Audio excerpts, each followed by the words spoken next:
मनुभव में मपत सोखे मन वचन केवल पहोरे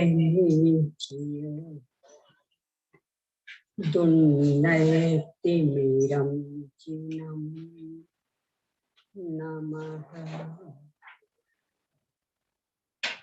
भारहे अंग की इच्छा बियलिए मल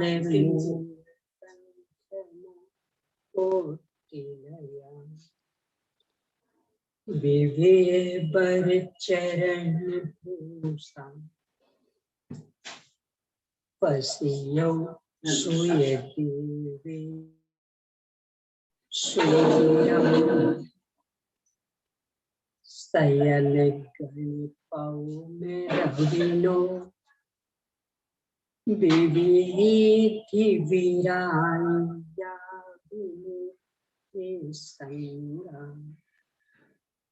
नीराया विकुराया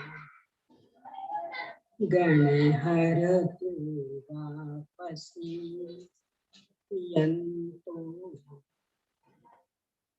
पसियौ महुधर सेनो परवाई गयो हितानि वर सीहो सेतन्तामियसा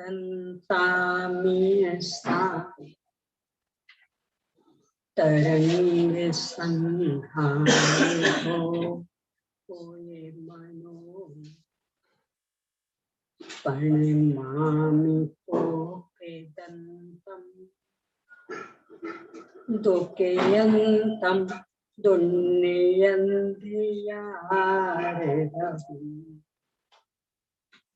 भाग्य शिव मागे कंठे निशिसम बलिंसया दंतम परिमय कई भूये बलिं भूये से बास परिभो हुए बलिं विनी है बम्मय पसरम बढ़ाविय विमलना बम्मय पसरम नमो अरिहंतानम नमो सिद्धानम नमो आयुर्याय नमो वैच्छायानम नमो लोहे संविसानम ओम श्री अरहंत सिद्ध आचार्य उपाध्याय साधु पंच परमेष्ठिभ्यो नमो। आचार्य श्रीधर सेन स्वामी द्वारा प्रदत्त ज्ञान को लिपिबद्ध करने वाले आचार्य श्री पुष्पदंत भूतवल स्वामी द्वारा रचित षटखंडारण ग्रंथ। इसके प्रारंभ 5 खंडों पर आचार्य श्री बीरसेन स्वामी द्वारा रचित धवला टीका। इसके पहले खंड जीवठान को अनुवाद और टीका सहित 6 भागों में यानी 6 पुस्तकों में प्रकाशित किया गया है। उनमें से अपनी चर्चा दूसरी पुस्तक पर चल रही है। पहली पुस्तक में मंगलाचरण आदि विविध विषयों पर चर्चा के बाद में भीष्म रूपनाओं की चर्चा आचार्य श्री पुष्पदंत स्वामी ने 177 सूत्रों द्वारा की थी। आचार्य वीरसेन स्वामी ने उन्हें विस्तार दिया था। इसके बाद इस दूसरी पुस्तक में उन्हीं 20 रूपनाओं को विषय स्पष्टता के दृष्टिकोण से परस्पर में घटित करने की शैली, मतलब आलाप पद्धति, इस आधार से आचार्य श्री वीरसेन स्वामी विस्तृत कर रहे हैं। उनमें से सामान्य जीवों के सामान्य आलाप, इसके बाद पर्याप्त जीवों के सामान्य आलाप, अपर्याप्त जीवों के सामान्य आलाप, इन पर चर्चा के बाद में गुणस्थान संबंधी आलाप पर चर्चा करते हुए मिथ्यादृष्टि जीवों के सामान्य आलाप, पर्याप्त आलाप, अपर्याप्त आलाप, साधन सम्यक दृष्टि जीवों के सामान्य, पर्याप्त, अपर्याप्त आलाप, सम्यक मिथ्या दृष्टि जीवों में चूंकि जन्म नहीं होता इस गुण स्थान में, इसलिए पर्याप्त अपर्याप्त का भेद ही नहीं। सम्यक मिथ्या दृष्टि जीवों का एक ही आलाप, फिर असंयत सम्यक दृष्टि जीवों के सामान्य, पर्याप्त और अपर्याप्त आलाप, इसके बाद के सभी गुण स्थान पर्याप्त को में ही होते हैं, उनमें भी जन्म नहीं, इसलिए उनके भी एक एक ही आलाप। इस संदर्भ में संहिता संहितों के आलाप और प्रमत्त संयत संबंधी आलाप अपन देख चुके हैं।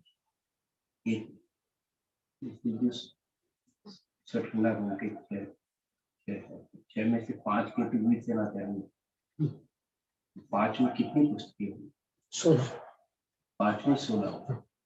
और जो छठी जो छठवा, देखिए ऐसा नहीं, मूल में षट्खंडागम के 6 खंड, जीवत्थान, खुद्दा बंध, बंध सामित्य, वेना खंड, बगड़ा खंड और महाबंध। इनमें से जो प्रारंभ 5 खंड, यानी महाबंध को छोड़कर 5 खंडों पर आचार्य वीरसेन स्वामी ने टीका लिखी। वह 16 पुस्तकों में ही प्रकाशित। उनमें से पहला जो जीवत्थान, उसका टीका सहित प्रकाशन 6 पुस्तकों में जीवत्थान। इस तरह से बाकी भी अपने आए। इसके बाद जो अंतिम खंड महाबंध, उस पर चूंकि स्वयं भूतवली स्वामी ने उसे बहुत विस्तार करके लिखा था, इसलिए कोई टीका हो सकता लिखी नहीं गई और हो सकता उपलब्ध नहीं हो, जो भी हुआ पर अपने पास उस पर कोई टीका नहीं है। पर उसका स्वयं का जो विस्तार है वो अभी 7 पुस्तकों में ही प्रकाशित, महाबंध संबंधी 7 पुस्तकें। इस तरह से संपूर्ण षट्खंडागम का लेंगे तो 16 है और 7 मतलब 23 पुस्तकें। तो पूरा षट्खंडागम ग्रंथ आज 23 पुस्तकों में प्रकाशित। उनमें से अभी अपनी चर्चा दूसरी। इसमें धवला बोला है, धवला में तो 23 नहीं, धवला में आएंगे 16 में, यानी 5 खंड तक धवला। और जो 7 है धवला बोलेंगे तो 7 है। इसमें कि जो 7 है उनका मूल नाम तो महाबन। अच्छा, महाबन। हाँ, पर लोग बाग महाधवला के मूल में महाधवला नहीं है उसका नाम, क्योंकि उस पर कोई टीका नहीं। महाबन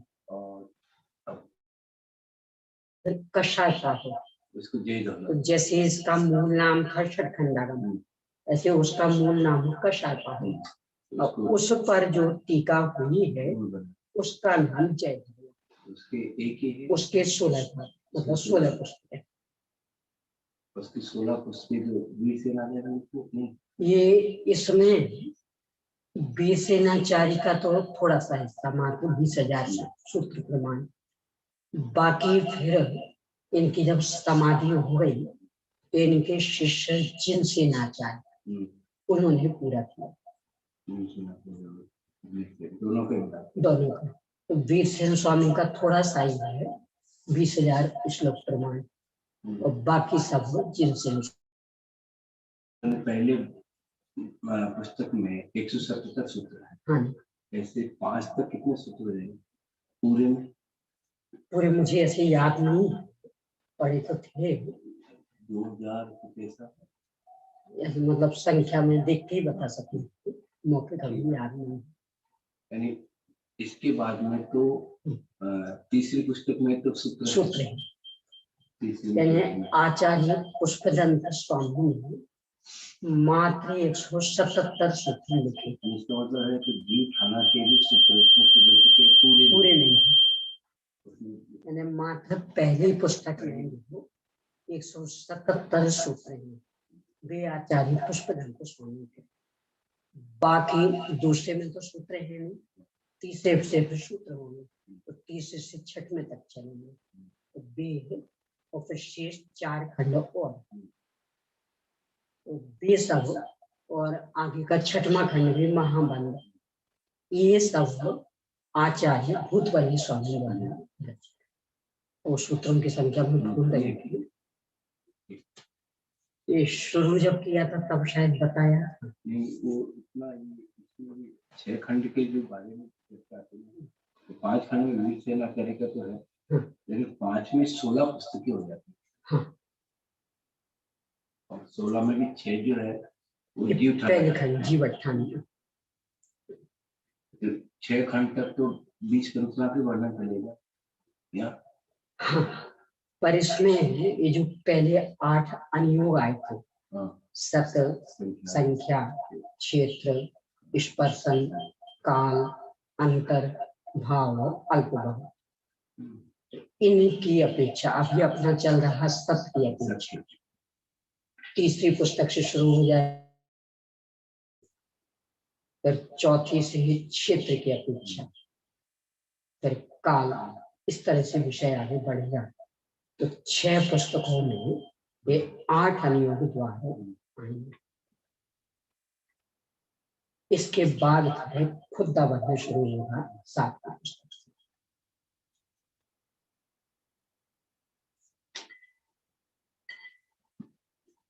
कल एक प्रश्न आया है, उस पर पहले चर्चा कर लें, इसके बाद फिर अपन अप्रमत्त संयत जीवों के आलाप देखते हैं। प्रश्न ये था, मैं अभी प्रश्न पर चर्चा कर रहे हैं कि ज्ञान चेतना का स्वरूप और उसके स्वामी कौन है।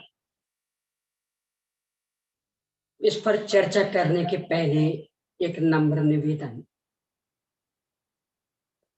प्रत्येक वस्तु अनंत धर्मात्मक है,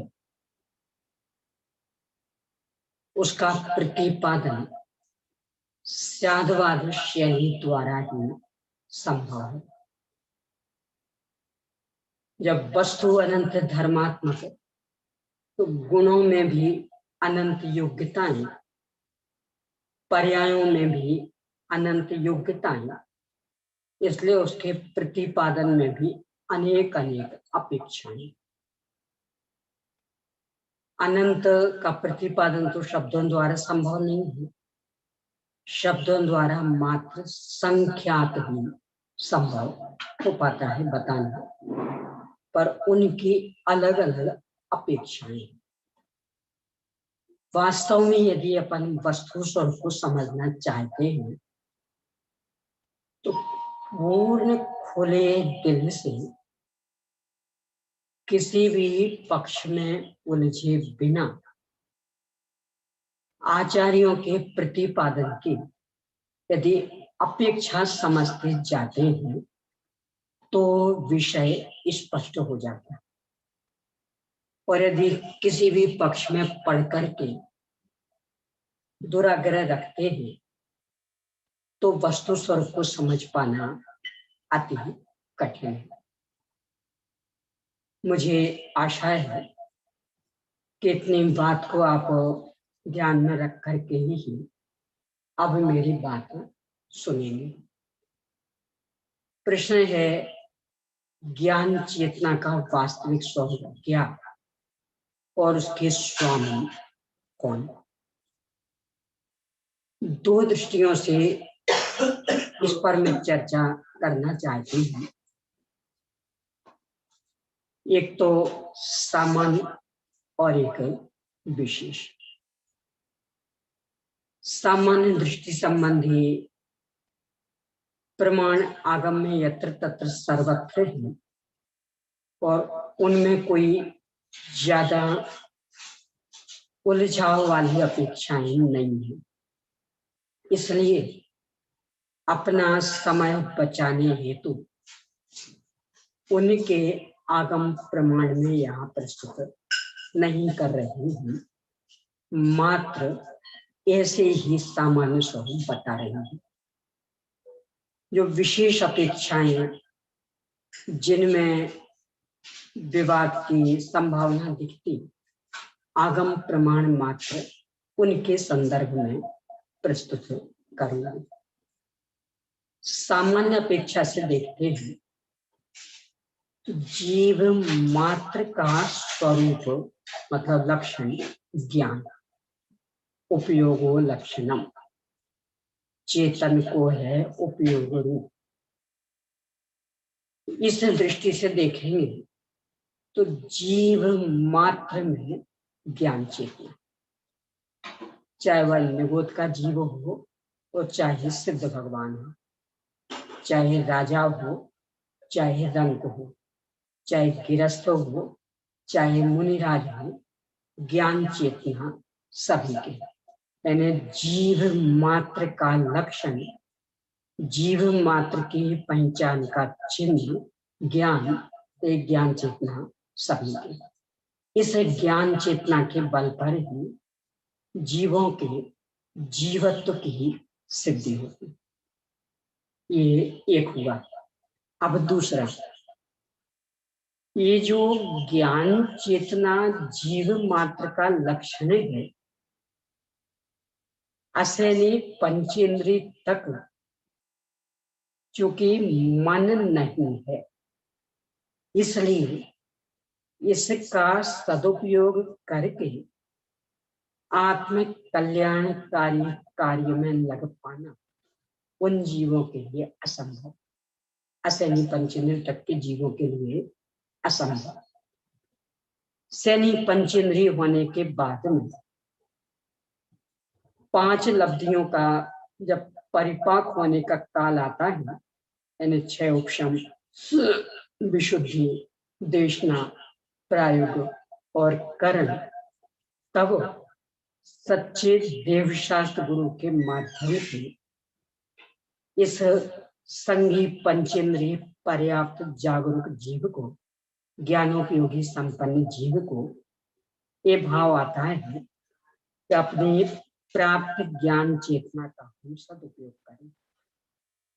और ये इस प्राप्त ज्ञान चेतना का सदुपयोग करके जब स्वयं पर का भेद विज्ञान करता है तो सम्यक तो प्राप्त कर लेता, स्वयं पर का भेद विज्ञान करके। ये जो सम्यक तो प्राप्त किया, इसमें जो ज्ञान चेतना व्यक्त हुई, ये शुद्ध ज्ञान चेतना ये मोक्ष मार्ग रूप जो अनादि से थी, वह तो मात्र जीवत्व की पहचान के कारण थी। ना उससे मोक्ष होता था और ना उससे बंध होता था। ना मोक्ष मार्ग रूप थी, ना संसार मार्ग रूप थी, पर जो ज्ञान चेतना स्वयं पर भेद विज्ञान के बल पर प्रकट हुई, ये मोक्ष मार्ग रूप सम्यक रत्नत्रय रूप, चूंकि सम्यक रत्नत्रय चतुर्थ गुणस्थान से प्रकट हो गया। चतुर्थ गुणस्थान का नाम ही असंयत सम्यक, तो सम्यक तो सम्यकपना, यानी जिन जिनका मिथ्यापना था वह समाप्त हो गया और सम्यकपना प्रकट हो गया। भैया इसको ये ऐसा करना, पूरे दिखने लगे, मेरे छोटा हो जाएगा। ये पूरे घेर रखा ना तो मेरा स्टाइल ना कुछ बाकी बातें सामने।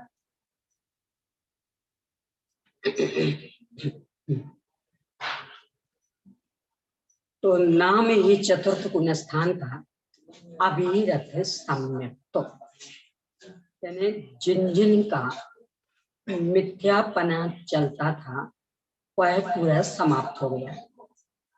दर्शन का मिथ्यापना समाप्त, ज्ञान का मिथ्यापना समाप्त, चार्थ का मिथ्यापना समाप्त।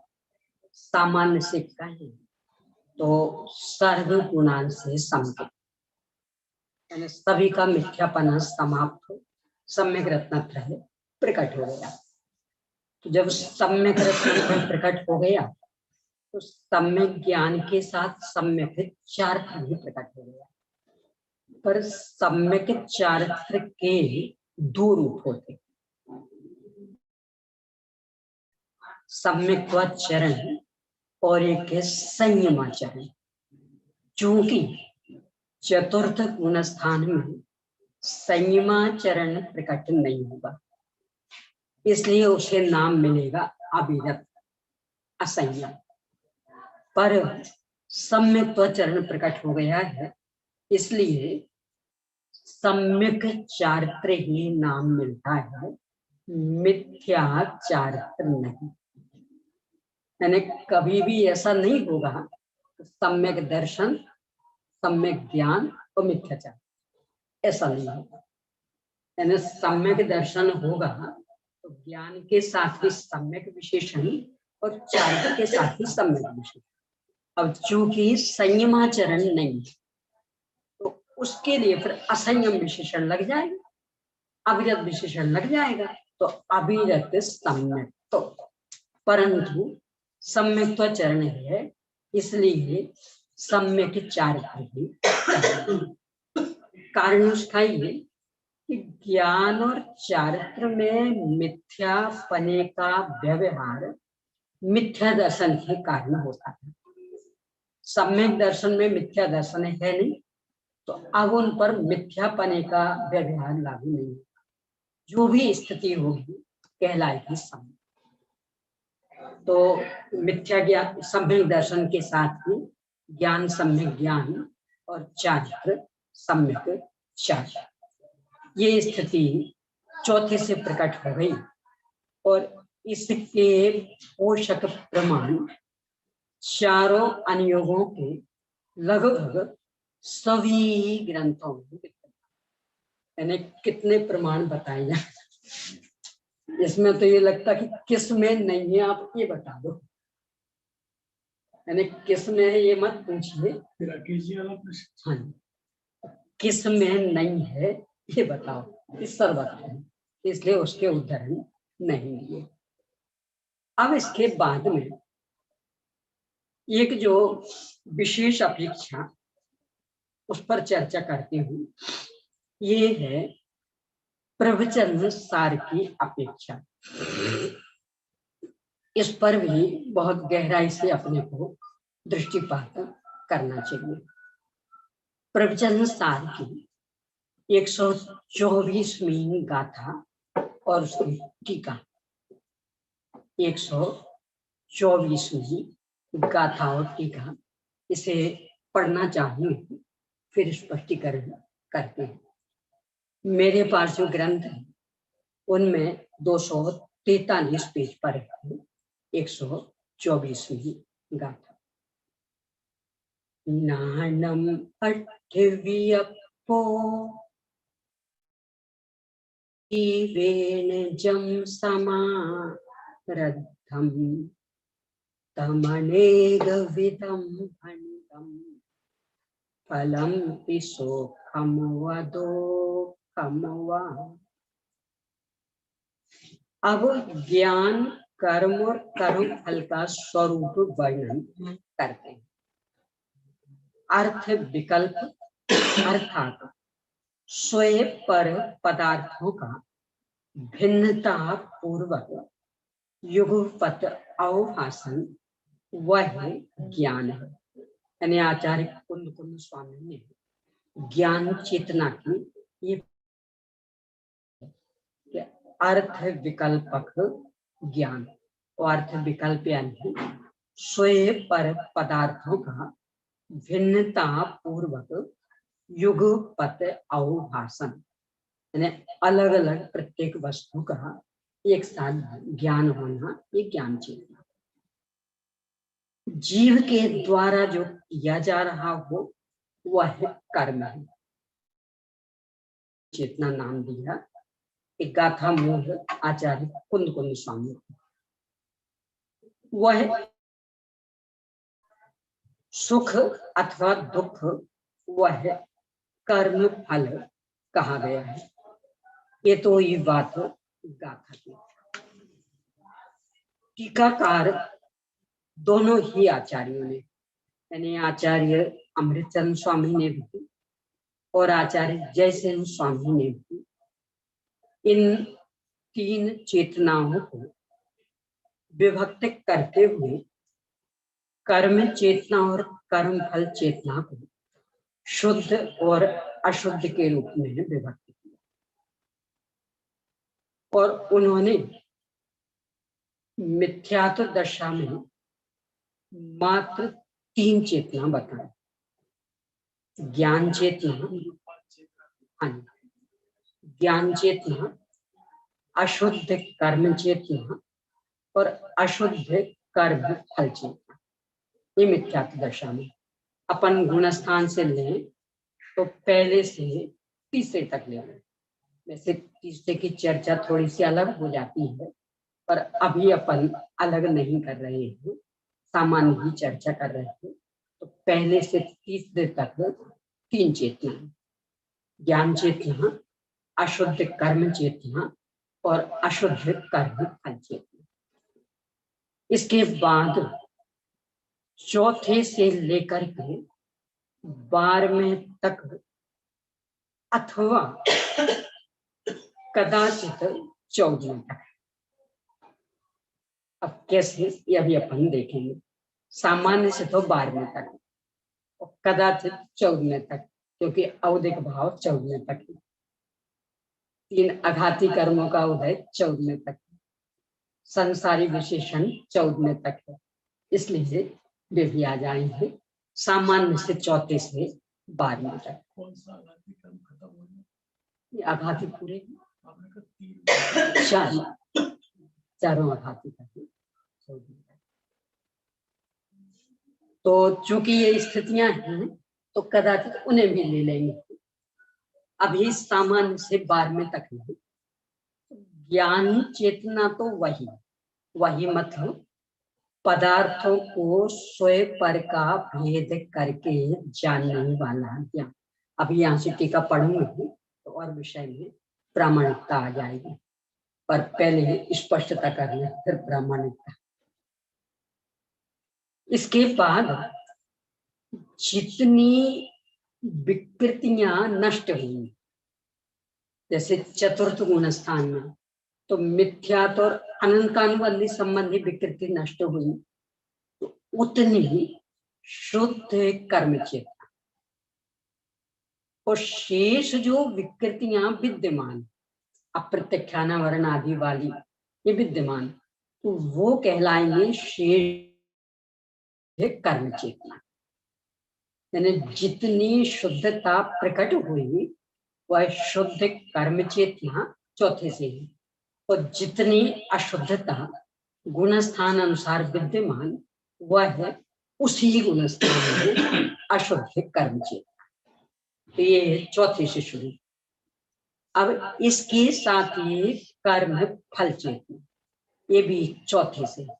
इसमें भी दो भेद, एक शुद्ध कर्म फल चेतना और एक अशुद्ध कर्म फल चेतना। क्या है इनका स्वरूप? कि जितनी वो शुद्धि प्रकट हुई है उस अनुपात में निराकुल अतीन्द्रिय आनंद का वेदन चल। तो चतुर्थ गुण स्थान में जो निराकुल अतीन्द्रिय आनंद का वेदन, वह है शुद्ध कर्म फल चेतना। और वही जो अप्रत्यक्षानावरण आदि वाली विकृतियां चल रही, उस अनुपात में आकुलता सहित वेदन चल रहा, दुख का वेदन चल रहा, वह है अशुद्ध कर्म फल चेतना। यानी जितना निराकुल अतीन्द्रिय आनंद चल रहा वह शुद्ध कर्म फल चेतना, और जितनी आकुलता चल रही वह अशुद्ध कर्म फल चेतना। ये स्थिति सामान्य से चौथे से 12वें। अब 13वें 14वें में, यद्यपि 13वें 14वें में घाती कर्मों का अभाव है, अनंत चतुष्टय की प्रकटता है, सकल परमात्मा हो गए हैं, भाव मुक्त जीव हैं, इस अपेक्षा से भले ही अपन ये कह दें कि उनके दुख नहीं, क्या संसार है, तथापि वास्तविक दृष्टि से देखें तो अनंत सुख होगा, अव्ययवाद सुख तो नहीं है। सकल परमात्मा है, निकल परमात्मा तो नहीं है। संसारी की उपाधि तो लग रही है, सिद्ध श्रेणी में तो नहीं गिने जाएंगे। जब इसे अपेक्षा से देखेंगे तो 13वें 14वें वाले सहयोगी भगवान के भी ज्ञान चेतना, जो अनंत सुख आदि का वेदन चल रहा, अनंत चतुष्टय आदि का वेदन, वह है शुद्ध कर्म फल चेतना, और जो अनंत चतुष्टय की प्रकटता हुई वह शुद्ध कर्म चेतना। अब इसके साथ ही जो आघाती कर्म वाली विकृति शेष औदिक भाव विद्यमान, गति आदि भी, असिद्धत्व आदि भी, 13वें में तो योग भी विद्यमान, तो ये जो परिणमन चल रहा यह अशुद्ध कर्म चेतना। और जितनी विकृति विद्यमान है उसके कारण अव्ययवाद सुख अभी नहीं हो पाया, सूक्ष्मत्व का वेदन नहीं है, अवगाहनत्व का वेदन नहीं है, अमूर्तिकत्व का वेदन नहीं है, अघोरलघुत्व का वेदन नहीं है। तो ये अशुद्ध कर्म और कर्म फल चेतना, यानी अनंत चतुष्टय प्रकट हुआ इस शुद्ध कर्म चेतना, और जो औधिक भाव आदि विद्यमान ये अशुद्ध कर्म चेतना। 13वें 14वें गुण स्थान में जो अनंत चतुष्टय का वेदन चल रहा, अनंत सुख भोग रहे हैं, सकल परमात्मा का सुख भोग रहे, यह है शुद्ध कर्म फल चेतना, और निकल परमात्मा के सुख से अभी वंचित, अव्ययवाद सुख से अभी वंचित, सूक्ष्मता, अघोरलघुता, अवगाहनता, अव्ययवादता ये अभी नहीं भोग रहे, तो ये अशुद्ध कर्म फल चेतना। इस तरह से 13वें और 14वें गुणस्थान वर्ती जीवों को भी कथनचित पांचों लागू पड़ जाएंगे। तो चौथे गुणस्थान से लेकर मूल में 12वें गुणस्थान तक और ऐसे लगभग 14वें गुणस्थान तक चेतना के 5 रूप विद्यमान। ज्ञान चेतना, शुद्ध कर्म चेतना, अशुद्ध कर्म चेतना, शुद्ध कर्म फल चेतना, अशुद्ध कर्म फल चेतना। इसके बाद जो सिद्ध भगवान, इनके मात्र 3, ज्ञान चेतना, शुद्ध कर्म चेतना और शुद्ध कर्म फल चेतना। इस तरह इन चेतनाओं के 3 रूप अपने सामने आए। पहले से तीसरे गुणस्थान तक मात्र 3, ज्ञान चेतना, अशुद्ध कर्म चेतना और अशुद्ध कर्म फल चेतना। चौथे से 12वें तक अथवा 14वें तक 5, ज्ञान चेतना, शुद्ध कर्म चेतना, शुद्ध कर्म फल चेतना, अशुद्ध कर्म चेतना और अशुद्ध कर्म फल चेतना। 12वें तक ये, चौथे से 12वें, तो 13वें 14वें में क्या दशा होगी? 5 में से कौन कौन से होंगे? फिर ये 13वें वालों को, 13वें और 14वें वालों को सिद्धों जैसा गिन लेंगे, पर वो औपचारिक होगा, क्यों वास्तविकता तो है नहीं। ये सकल परमात्मा में निकल परमात्मा या उदिक भाव सहित या उदिक भाव रहित, वो औपचारिक कथन होगा। और चौथे से 14वें तक को एक श्रेणी में गिनना, ये यथार्थ के ज्यादा नजदीक, क्योंकि वास्तव में भी संसार निकल परमात्मा में नहीं, अभी का वेदन नहीं। और सिद्ध भगवान के फिर मात्र 3, ज्ञान चेतना, शुद्ध कर्म चेतना और शुद्ध कर्म फल चेतना। तो पहले से तीसरे तक 3 सिद्ध भगवान के 3 और चौथे से 12वें तक अथवा चौथे से 14वें तक 5। ये अपेक्षा आचार्य श्री कुंद कुंद स्वामी ने प्रवचन सार की 124वीं गाथा में चेतना के भेदों के माध्यम से स्पष्ट की। और इनके जो टीकाकार आचार्य अमृतचरण स्वामी, आचार्य जयसेन स्वामी, उन्होंने अपनी टीकाओं में स्पष्ट की। क्योंकि दोनों की टीकाओं में मात्र शब्दों की सरलता आदि का ही भेद।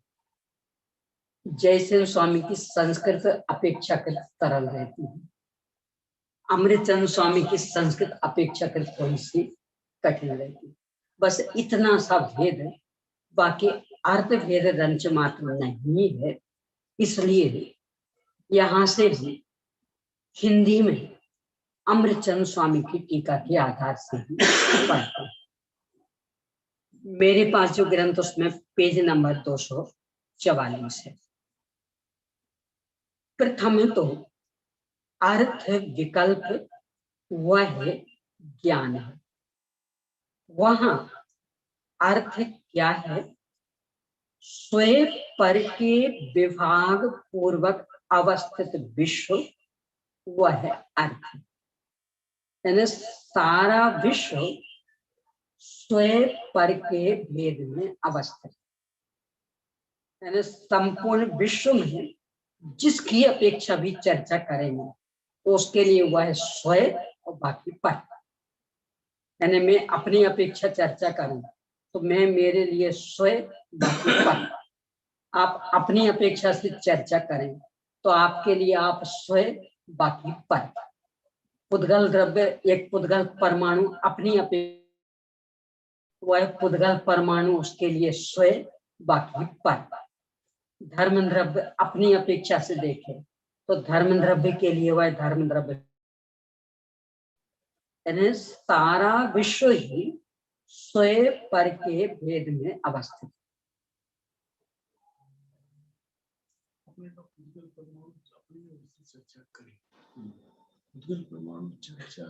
भगवान वो भी तो ज्ञान भले उसमें नहीं थी, अपने आप में संतुष्ट है। किस चीज का भेद? उसका अपना वैभव, वो इसलिए तृप्त है पूरा। वो तृप्त नहीं तो ज्ञान नहीं हो सकता, क्योंकि उसमें ज्ञान नहीं। ज्ञान नहीं है इसलिए जान नहीं सकता, परंतु अपने आप में है संतुष्टि। अपना काम करने के लिए दूसरे का मुख नहीं देखता, किसी को हड़पने की कोशिश नहीं करता, इसका मतलब अपने आप में मस्त सक्षम है। अब वो चर्चा तो ये शब्दों में कहा जाएगा, वो यदि अपनी ओर से देखे तो। अब बेचारे में देखने की ताकत ही नहीं, पर यदि देखे तो भले देख नहीं सकता तो भी उसकी सत्ता उसके लिए स्वयं और बाकी सब उसके लिए। ऐसा हर द्रव्य में, धर्म आदि में, तो उसकी सत्ता उसके लिए स्वयं और बाकी सब। तो अर्थ यानी स्वयं पर के विभाग पूर्वक अवस्थित विश्व, उसके आकारों का अवभाषण वह है विकल्प है। आकारों का अवभाषण जानकारी होना, ज्ञात होना के निज विस्तार की भांति, अर्थात जैसे दर्पण के निज विस्तार में स्वयं और पर आकार एक ही साथ प्रकाशित होते हैं, उसी प्रकार जिसमें एक ही साथ स्वयं पर आकार अवभाषित होते हैं, ऐसा अर्थ विकल्प वह ज्ञान है। आचार्य अमृतचंद स्वामी ने ज्ञान चेतना की परिभाषा ये दी है। आचार्य जयसिंह स्वामी ने ज्ञान चेतना की परिभाषा यही दी है, मात्र शब्दों का अंतर है। शब्दों को उन्होंने और सरल बनाया है। अब इसके बाद कर्म और कर्मफल, जो आत्मा के द्वारा किया जाता है वह है कर्म है। प्रति क्षण उस भाव से होता हुआ आत्मा के द्वारा वास्तव में किया जाने वाला जो उसका भाव है, वही आत्मा के द्वारा प्राप्त कर्म है। ये कर्म की परिभाषा, ये परिभाषा भी अनेक समस्याओं का समाधान करने, वो जो प्राप्त विकार एवं निर्वर्त वाली भी चर्चा चल रही थी ना, उसका भी समाधान कर दिया। वास्तव में जो तीन भेद हैं, प्राप्त, विकार और निर्वर्त, ये जो तीन प्रकार के उपादान हैं, उनकी ओर से किए गए भेद। ने किसी भी द्रव्य में कोई भी एक पर्याय हुई, कोई भी एक कार्य हुआ, उस त्रिकालीय उपादान भी कार्य कर रहा है, एक अनंतर पूर्वित क्षणवर्ती पर्याय से युक्त द्रव्य का व्यय भी कार्य कर रहा है, और एक उत्तर क्षणवर्ती पर्याय युक्त द्रव्य का उत्पाद यानी तत्समय की योग्यता, यह भी कार्य कर रहे हैं। जब उस पर्याय को यानी उस कार्य को त्रिकालीय उपादान की ओर से देखते हैं, तो उस पर्याय या कार्य का नाम पड़ता है प्राप्ति, जो कि यहाँ दिया। और क्यों पड़ता? द्रव्य की मूल परिभाषा ही आचार्य ने ये बनाई, जो क्रमशः परिणमित होते हुए, प्रवाहित होते हुए अपनी अपनी पर्यायों को पहुंच रहा था, पहुंच रहा है, पहुंचेगा, उसे द्रव्य कहते हैं। द्रव्य क्रमशः बढ़ते बढ़ते बढ़ते पर्याय को प्राप्त होता, पर्याय अपने अपने समय पर खचित हैं, अपने अपने अवसर पर। अभी द्रव्य चूंकि प्रवाहशील, द्रवती गच्छति, प्रवाहशील, तो ये आगे आगे बढ़ रहा है, तो अपने अपने समय वाली पर्यायों को प्राप्त करता जा रहा है। इस अपेक्षा से भी पर्याय प्राप्त कहलाते। तो जब उन पर्यायों को यानी किसी भी कार्य को त्रिकालीय उपादान की ओर से देखते हैं तो उस पर्याय या कार्य का नाम प्राप्त पाएगा। अब उसी पर्याय को यदि अनंतर पूर्व क्षणवर्ती पर्याय युक्त द्रव्य के व्यय की ओर से देखते हैं तो उस पर्याय का नाम पड़ता है विकार, क्योंकि एकदम पहले का व्यय हुआ, अगला उत्पन्न हुआ तो विशेष कार्य हो गया वो, तो उसकी ओर से नाम पड़ता विकार्य। और यदि उसी पर्याय को, उसी कार्य को उत्तर क्षणवर्ती पर्याय युक्त द्रव्य के उत्पाद की ओर से देखते हैं अथवा तत्समय की योग्यता की ओर से देखते हैं तो उस पर्याय का नाम पड़ता निर्वर्त।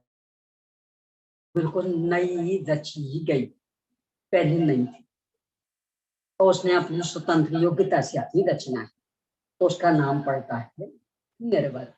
इस तरह से प्राप्त, विकार, निर्वर्त, ये जो तीन नाम मिलते हैं ये तीन प्रकार के उपादान की ओर से।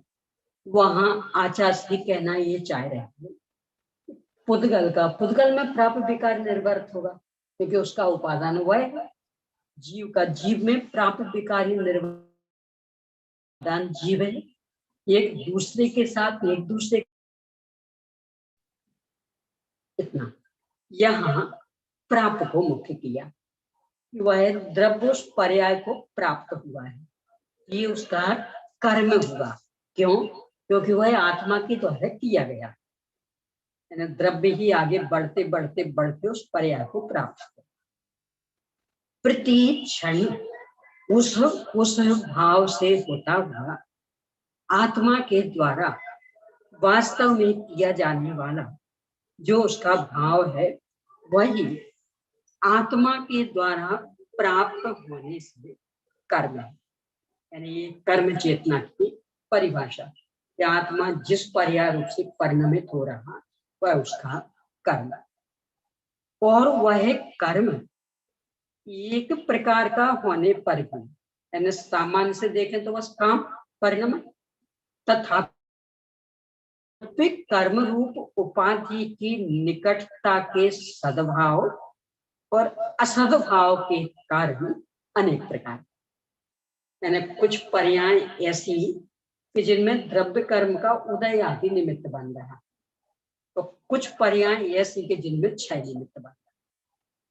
तो जिनमें उदय आदि निमित्त बन रहा उनको हम कह देंगे अशुद्ध कर्म चेतना, और जिनमें क्षय आदि निमित्त बना उन्हें कह देंगे शुद्ध कर्म चेतना। यानी स्वाभाविक परिणमन और वैभाविक परिणमन, स्वभाव रूप परिणमन, विभाव रूप परिणमन। तो स्वभाव रूप परिणमन शुद्ध कर्म चेतना, विभाव रूप परिणमन ये अशुद्ध कर्म चेतना। अब इसके बाद कर्म फल, उस कर्म से उत्पन्न किया जाने वाला सुख दुख वह कर्म फल है। यानी जो भी पर्याय प्रकट हुई उसका जो वेदन वह कर्म फल। वहां द्रव्य कर्म रूप उपाधि की निकटता के असद्भाव के कारण जो कर्म होता है उसका फल अनाकूलत्व लक्षण प्रकृति भूत तो इसे कहेंगे शुद्ध कर्म फल चेतना। यानी जितनी निराकुलता है, जितना अतीन्द्रिय आनंद है वह शुद्ध कर्म फल चेतना। और द्रव्य कर्म रूप उपाधि की निकटता के सद्भाव के कारण जो कर्म होता है उसका फल विकृति भूत दुख है, क्योंकि वहां सुख के लक्षण का अभाव है। इसे कहेंगे अशुद्ध कर्म फल चेतना। इस तरह कर्म चेतना के शुद्ध अशुद्ध दो भेद, कर्म फल चेतना के शुद्ध अशुद्ध दो भेद, और पहले से तीसरे तक मात्र अशुद्ध कर्म चेतना, अशुद्ध कर्म फल चेतना, ज्ञान चेतना सब में सामान्य। तो 3 सिद्ध भगवान के 3, पर वहां शुद्ध कर्म चेतना और शुद्ध कर्म फल चेतना, और साधक दशा में 5। ज्ञान चेतना सामान्य, शुद्ध कर्म चेतना अशुद्ध कर्म चेतना में, और शुद्ध कर्म फल चेतना अशुद्ध कर्म फल चेतना में। तो इनके स्वामी की भी चर्चा हो गई और स्वरूप की भी चर्चा हो गई। आचार्य जयसेन स्वामी ने भी बिल्कुल इसी तरह का सारा विषय लिया है, बस मातृभाषा एकदम सरल, जिनको भी जिज्ञासा हो तो वे यहाँ से देख सकते हैं। अब इस संदर्भ में एक और अपेक्षा इनने नहीं दिया, यानी इसमें तो ज्ञान चेतना बिल्कुल निगोद से लेके सिद्ध तक एक। वो जो दूसरी अपेक्षा ली थी उसमें था अंतर कि जो स्वयं पर का भेद विज्ञान कर रहा ज्ञान वो सम्यक ज्ञान से, वो तो अकेली चौथे से, और ये वाली ज्ञान चेतना पहले से सिद्ध तक चली। अब इसके बाद में आचार्य श्री कुंद स्वामी ने एक अपेक्षा और दी है, वह है पंचास्तिकाय संग्रह ग्रंथ में। पंचास्तिकाय संग्रह में गाथा 39, मेरे पास जो ग्रंथ है इसमें पेज नंबर 73 पर ये गाथा है 39। ये अपेक्षा और भी थोड़ी सी इस तरह की कि अपने को सहज आसानी से स्वीकृत ना हो, इसे देखते हैं पहले। गाथा 39। सब्बे खलु कम फलम थावर काया तसाहु कज्जुदम पाणित्य मदिक कंता नानम बिंदन्ति ते जीवा। सर्व स्थावर जीव समूह वास्तव में कर्म फल को भेदते हैं, यानी एक इंद्रियों को इन्होंने कर्म फल चेतना में ले लिया। त्रस ही वास्तव में कार्य सहित कर्म फल को भेदते हैं। तो त्रिशों को कर्म चेतना और कर्म फल चेतना, इन दोनों में, यानी स्थावर के लिए अकेला कर्म फल चेतना एक ही, और त्रिशों के लिए कर्म चेतना और कर्म फल चेतना 2। अब त्रिश में यहाँ 2 अपेक्षाएं। एक तो त्रिश मतलब 2 इंद्रिय से लेकर के और 12वें गुण स्थान तक, और एक त्रस यानी 2 इंद्रिय से लेकर के 14वें गुण स्थान तक। इस प्रकरण में दोनों अपेक्षाएं। आचार्य जयसेन स्वामी ने तो स्पष्ट ही 14वें गुण स्थान तक ही दिए।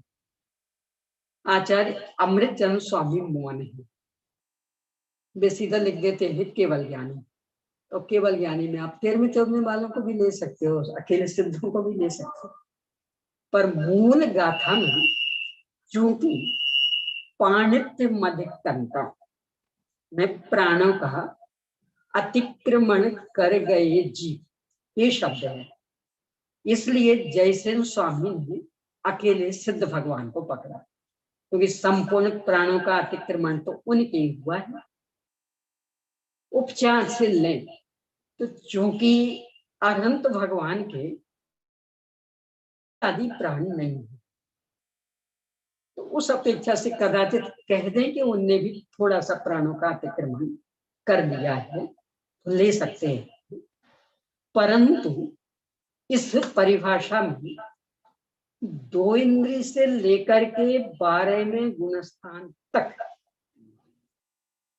मात्र कर्म चेतना और कर्म फल चेतना मान रहे हैं। 13वें 14वें में कदाचित वो अपेक्षा लागू पड़ सकती है कि प्राणों का अतिक्रमण हुआ कि नहीं हुआ, पर 2 इंद्रिय से लेकर के 12वें गुणस्थान तक यानी साधक दशा भी, मिश्र दशा भी, अंतरात्मा भी, तो कर्म चेतना और कर्म फल चेतना यानी ज्ञान चेतना नहीं मानी। तो ये कर्म चेतना और कर्म फल को देखते हैं। नहीं, इनकी परिभाषा अलग है, अपेक्षा अलग हो गई। पहले ही मैंने निवेदन किया था कि अपेक्षाओं को समझे बिना पार नहीं पड़ेगी, अन्यथा टकराएगी बात। और अपेक्षा कहती उसे कि जिसकी एक सीमा होती, यानी जिस दृष्टि से हम बात कर रहे हैं मात्र आप उस दृष्टि से देखिए, अन्य से नहीं, तो वो अपेक्षा स्पष्ट हो पाए। जैसे ऐसा नहीं, मैंने कहा रजनी दीदी मेरी बहन है, भतीजी कहे ए दीदी ज्यादा गड़बड़ नहीं करना, ये मेरी बुआ, ये मेरी बुआ, क्या कहूँ? मैंने कहा कि ये बुआ नहीं है, पर मेरी ही बहन, मेरी बुआ नहीं। तो एक अपेक्षा हो गई ना कि मैं जिस दृष्टि से इन्हें देख रही हूँ आप बस उस दृष्टि तक सीमित रहिए। अब इनकी भतीजी जिस दृष्टि से देखती तो देखे, हमें उसमें विरोध कहाँ है, उसकी दृष्टि से बुआ हम, मेरी दृष्टि से तो नहीं। अपेक्षा नाम ही उसका होता कि जो एक सीमा में बंधी रहे, बस वहां तक, इससे आगे पीछे नहीं। तो इनकी अपेक्षा यानी पंचास्तिका संग्रह की 39वीं गाथा की अपेक्षा ज्ञान चेतना किसे कहेंगे कि जहां प्राण नहीं है। तो मूल में तो जहां द्रव्य प्राण नहीं, भाव प्राण नहीं, ऐसे सिद्ध भगवान, ये ज्ञान चेतना वाले। कदाचित उपचार से अनंत भगवान को भी ले लो, क्योंकि उनके भी भाव इंद्रियां अधीन नहीं है। तो कदाचित और उससे नीचे, तो उससे नीचे वालों को ही नहीं दे रहे, उनको तो कर्म चेतना और कर्म फल चेतना में ही ले रहे। तो और जो प्राणत्व का अतिक्रम कर गए हैं वे जीव ज्ञान को वेदते हैं, यानी ज्ञान चेतना उनके। यहाँ कौन क्या चेतता है, अर्थात किस जीव को कौन सी चेतना होती है, वह कहा है। चेतता है, अनुभव करता है, उपलब्ध करता है और वेदता है, ये एकार्थवाची शब्द है। क्योंकि चेतना, अनुभूति, उपलब्धि और वेदना का एक अर्थ है। वहां स्थावर कर्म फल को चेतते हैं, त्रस्त कार्य को चेतते हैं, कार्य के साथ ही कर्म फल को भी त्रसों में दोनों लिए हैं। और केवल ज्ञान ही ज्ञान को चेतते हैं। 5 प्रकार के स्थावर जीव अव्यक्त सुख दुखानुभव रूप शुभाशुभ कर्म फल को चेतते हैं। 2 इंद्रियाधित जीव उसी कर्म फल को इच्छा पूर्वक इष्टानिष्ट विकल्प रूप कार्य सहित चेतते हैं और परिपूर्ण ज्ञानवंत भगवंत ज्ञान को ही चेतते हैं। यानी इनकी दृष्टि से अकेले कर्म फल चेतना, 2 इंद्रिय से लेकर के 12वें गुणस्थान तक कर्म चेतना और कर्म फल चेतना वाले, तो 13वें और 14वें गुणस्थान वाले भी कर्म और कर्म फल चेतना वाले, और कदाचित 13वें 14वें गुणस्थान वाले ज्ञान चेतना वाले और सिद्ध भगवान भी ज्ञान चेतना। इस तरह की अपेक्षाएं हैं। अपना दायित्व कि जिस अपेक्षा से जहां जो निरूपण आचार्य ने किया है, अपन उस अपेक्षा से उसको स्वीकार करें और जो अपेक्षा की स्थिति की एक मर्यादा वहां तक उसको रखें, एक दूसरे से टकराए ना। यानी यहाँ 12वें तक ज्ञान चेतना नहीं ली, इसका मतलब वो ज्ञान से शून्य हो गए, ये अर्थ नहीं निकाला।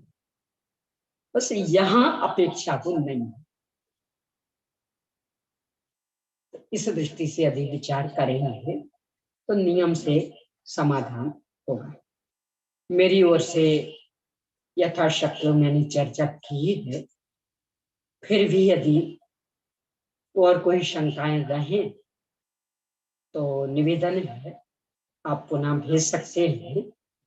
पुनः यथाशक्ति में समाधान देने का आगम के आलोक में प्रयास करना।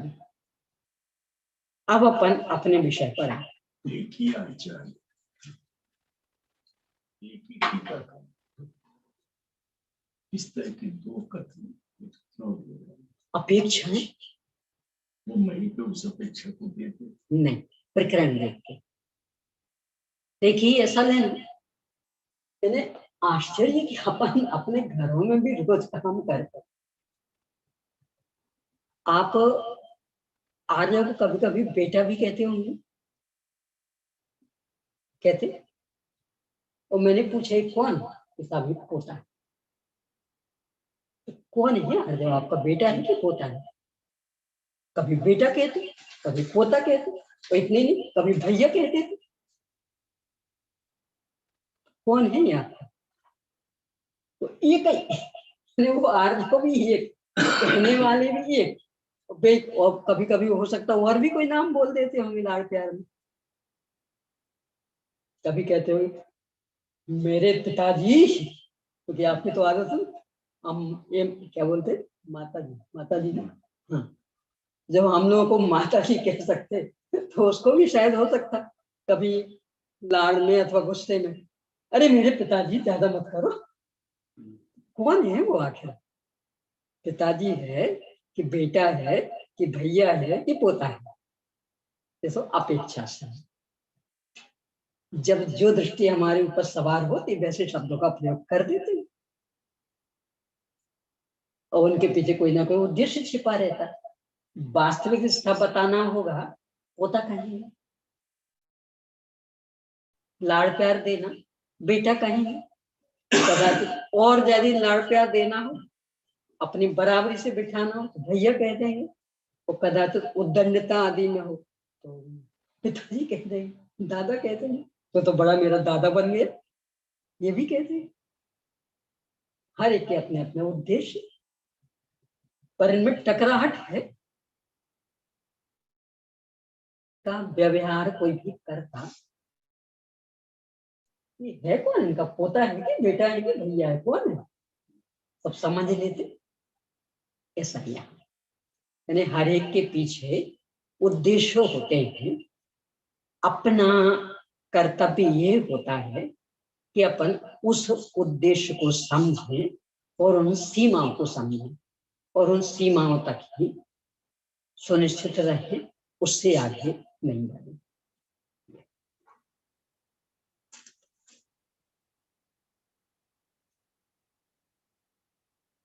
अपनी चर्चा षटखंडागम दूसरी पुस्तक के अंतर्गत 437 पेज पर अप्रमत्त संयत जीवों के ओघा लाभ पर प्रारंभ हो रही है। देखिए, अप्रमत्त संयत 7वां गुणस्थान, इसमें जो सामान्य नियम है वे अपने को ध्यान में रखने हैं। एक तो ये चौथे से आगे जन्म नहीं था, इसलिए अपर्याप्त नहीं। कदाचित 6वें में आहार की अपेक्षा पर्याप्त पढ़ना बनता था, अब यहां से वो भी नहीं, तो वो वाले बिंदु भी समाप्त हो जाएंगे। चूंकि 6वें ही गुणस्थान से सब सकल संयम के गुणस्थान, और सकल संयम मात्र मनुष्य गति में, इसलिए बाकी 3 गति वाली भी समस्या है खत्म। तो ये जो एकदम स्थूल बात ध्यान में रख करके इस प्रकरण को देखेंगे तो आसानी से विषय बनता जाएगा। मरण तो जन्म तो नहीं होता है। हाँ, जन्म तो यानी पहले में, साधन में और चौथे में, लेकिन मरण तो हो सकता है। नहीं, मरण होगा तो मरण होते साथ ही चौथे में आ जाएंगे। मरण होते ही चौथे में आ जाएंगे। हाँ। लेकिन मुनिराज समझ लो 7वें गुणस्थान यानी 8वें गुणस्थान में है और उस समय उनका मरण हो गया, तो मरण हुआ तो चौथे में पूर्व आयु का क्षय, चौथे गुणस्थान का उत्पाद, ये सब एक साथ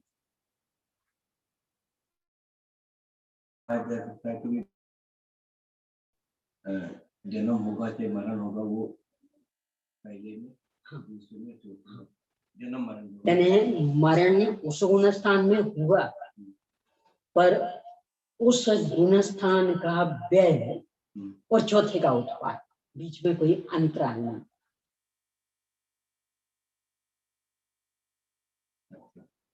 और जन्म में ऐसा बनेगा ही नहीं। क्यों? कि विग्रह गति पड़ गई बीच में। मरण में उस गुणस्थान का व्यय और एक समय, यानी वहां पिछली आयु का व्यय और उस गुणस्थान का व्यय, अगली आयु का उत्पाद और चतुर्थ गुणस्थान का उत्पाद एक साथ।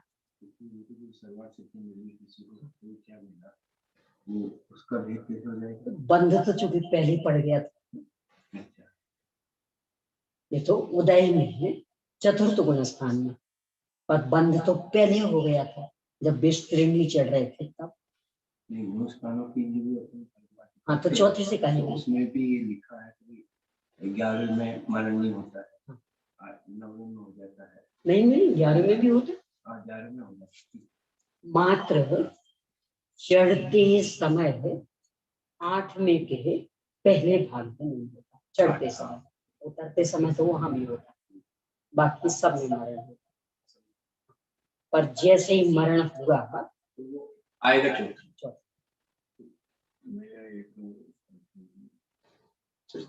मैंने अपनी तरफ से उत्तर दिया था, ये कह दिया था मेरा उत्तर गलत नहीं हो सकता है, आप इसे चेक करिए। मेरे विद्वान में ये कहा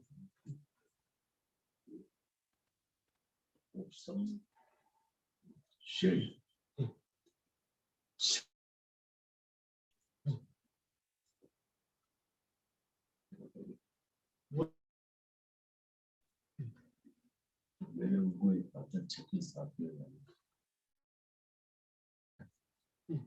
जो उपशम श्रेणी चाहते हैं, अक्षर से ही ग्रांता हो जाए, तो छठे शास्त्र में तो नहीं, उसका तीव्र जो होने का 8वां आता है, क्या नाम है उसका? अपूर्व कर्म। उसके अंदर 8वां गुण स्थान श्रेणी का ही, तो 8वां 9वां 10वां उपशम वाले तो 11 चिपक वाले। मैंने कहा कि वो शायद छठे शास्त्र में उपशम श्रेणी चलता है, और वो कंफर्म भी कर रहे थे कि आप किसी कार्य नहीं, इसमें ही है कि जो 6वें में तो कभी होते ही नहीं है श्रेणी। 7वें गुणस्थान के 2 भेद है, सातिशय अप्रमत्त और निरतिशय अप्रमत्त। निरतिशय का एक नाम स्वस्थान, तो स्वस्थान अप्रमत्त और सातिशय अप्रमत्त। श्रेणी के लिए जो 3 कर्ण होते, तो पहला है अधा प्रवृत्त कर्ण, पर अधा प्रवृत्त कर्ण 7वें के सातिशय अप्रमत्त गुणस्थान से शुरू होता है। तो शुरुआत तो वहां से हो गई, पर कार्य असली होता अपूर्व कर्ण में, वो 8वां।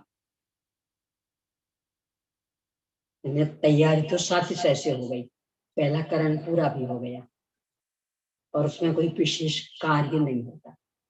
कार्य होता अपूर्व करण से वो 8 में, इसलिए ये कहा जाता है कि 8 में से चले।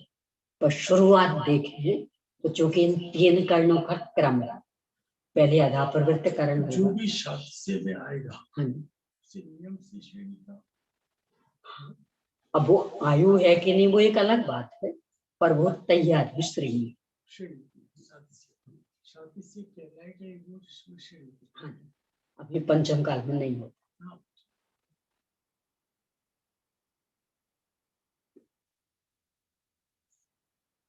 अपूर्व कर्ण गुणस्थान एक बार क्या गिर करके छठे में आ गए, चौथे में आ गए और दोबारा बोले 3 पुरुषार्थ, तो क्रम हो ही रहेगा उनके साथ। और 8 में से मिलेगा, उसमें भी क्रम होगा। तो एक भाव में बस 2 बार ही हो सकता है, एक बाकी ज्यादा ज्यादा 4 बार, यानी इससे ज्यादा नहीं होगा। वो होगा शिव द्रवलिंग या भावलिंग दोनों।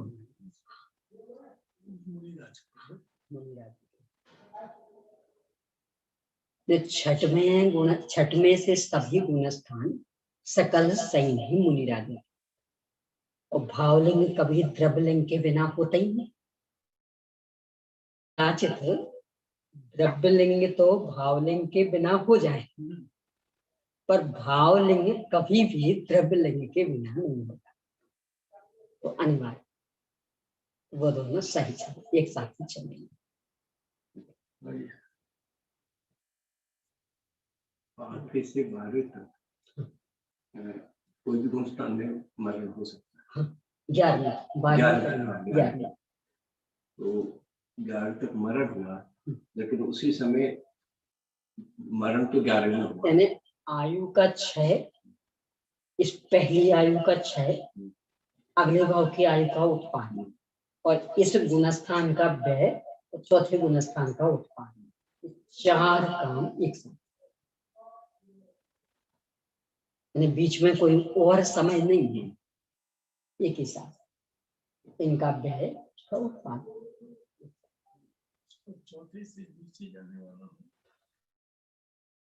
श्रेणी जो चढ़ रहा वो नहीं आएगा, वो तो यदि आयु शेष है तो वो आ सकता, मरण के समय में। अच्छा, मरण के समय नहीं, तब तो सीधा नियम से देव और वहां जाके औपशमिक सम्यक हो जाए, फिर उस समय मिथ्या। और आयु शेष है, हाँ, चौथे में रुककर तो फिर क्रमशः गिर सकता, चौथे में रुककर और भी गिर सकता नीचे, पहले तक भी आ सकता।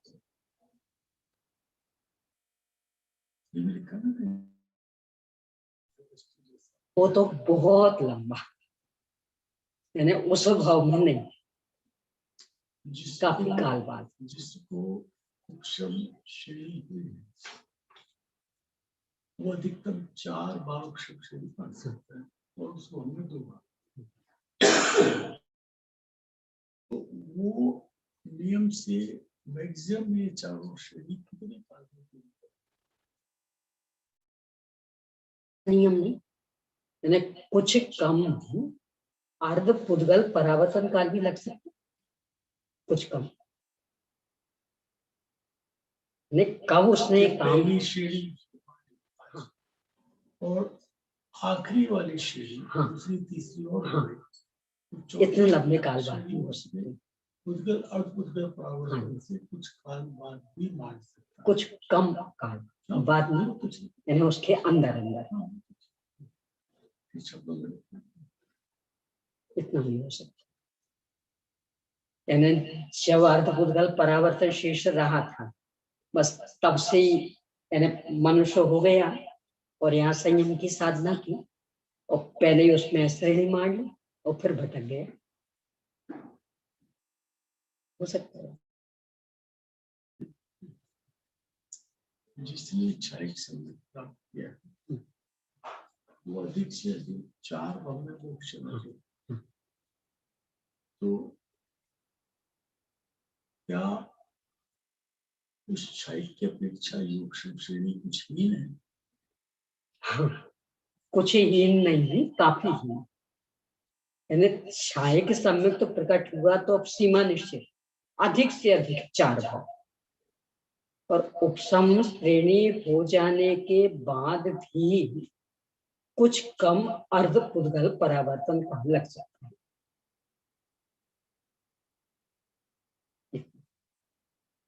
क्योंकि यहाँ तो दबाया जिस था। तरह छाये एक विषय की पूर्णता दिखाता है, तो क्या उपशम श्रेणी में किसी विषय की किसी पूर्णता नहीं, पूर्णता किसी की भी नहीं। ये अंतर हो गया ना। तो इसीलिए तो उसका ठिकाना नहीं, यानी कुछ कम अर्ध पुद्गल परावर्तन काल तक भी रह सकता है, बस कुछ कम। वो अर्ध पुद्गल परावर्तन काल अनंत है, असंख्य उत्सर्पणे अवसर्पणे बीत जाते हैं। करेक्ट।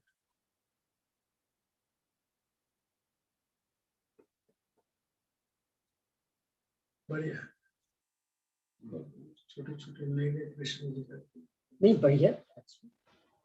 इन लोगों को भी कोई बोरियत थोड़ी होती? किसको? नहीं, ये जो सुन रहे हैं अच्छा लगता है। नहीं, इनको मेरे वाले में बोरियत नहीं होती होगी। नहीं, इन्हें भी नहीं हो, इन लोगों को भी, सबके चेहरे पर प्रसन्नता दिखती है। अच्छी किन्हीं को बोली, आज तो अपनी शीतल दीदी आ गई। नहीं, अच्छा। चलिए, हाँ जी। तो अब इन बातों को ध्यान में रख करके अब घटित करना है। देखिए, गुणस्थान, क्योंकि 7वें की चर्चा तो अकेला ही है। 7वां जीव समास, संगी पर्याप्त, पर्याप्त, क्योंकि पर्याप्तकों का ही यहाँ से राज्य। 6 पर्याप्तियां, अपर्याप्ति वाली दशा बननी नहीं। 10 प्राण। अब संज्ञाओं में ध्यान देना। संज्ञाएं 3 होगी। आहार संज्ञा नहीं होगी, क्योंकि 7वें गुणस्थान में आहार नहीं होता। नहीं, यहाँ ये आहार भाई में अपने 3 संज्ञाएं गलत छप गया है। उसकी बात नहीं है, टोटल उसको संज्ञा कितनी हो सकती है? तो आहार भय नहीं, गलत छप गया है। यहाँ लिखा था भय मैथुन परिग्रह। हाँ, आहार संज्ञा नहीं होगी। आहार बिना। हाँ, सही लिखा है, या तो सही लिखा, आहार भी नहीं लिखा। नहीं, ऊपर देखिए ना, आहार बिना, आहार भय और मैथुन, ये 3 संज्ञाएं। ये गलत हो गया, इसको सुधार लीजिए। आहार संज्ञा के बिना भय मैथुन संज्ञा। भय 8वें तक, 8वें के चट्टे भाग, ये जो निशंकित कहा जाता है, 10 के अलग, ये अलग अलग अपेक्षा। बंद की अपेक्षा अलग भेद, उदय की अपेक्षा। क्या भय जो कहा है, ये 6ठे भाग तक है बंद की अपेक्षा, यानी वहां तक उसका शाखा बंद हो रहा है। उदय भी चल रहा है, और उदय की अपेक्षा भाग में बदल जाएगा, क्योंकि आगे भी थोड़ा उदय। तो इसको हाँ, भले अंतर्मुख पर अभी तो जहां है, ये तो हर एक नहीं, यानी कोई भी कहीं से कहीं भी पहुंच सकता है। यानी जो ये आलाप घटित, ये हमेशा वर्तमान, आगे कहाँ पहुंचेगा उस अपेक्षा नहीं, क्योंकि उस अपेक्षा तो फिर कोई भी व्यवस्था हम बता ही नहीं पाएंगे। यानी अभी क्षण भर का मनुष्य क्षण भर बाद देव हो गया तो हो सकता देव, तो फिर तो बनेगा ही नहीं कोई व्यवस्था। यानी आलाप में खास ये सावधानी रखें कि वर्तमान दशा, आगे उसकी क्या होगी अभी हम इस पर चर्चा नहीं करेंगे। वो जब आगे क्या है, हाँ, जब आगे अंतर मार्गना आएगी उसमें वो भी चर्चा, गैप कितना पड़ेगा वो भी एक चर्चा।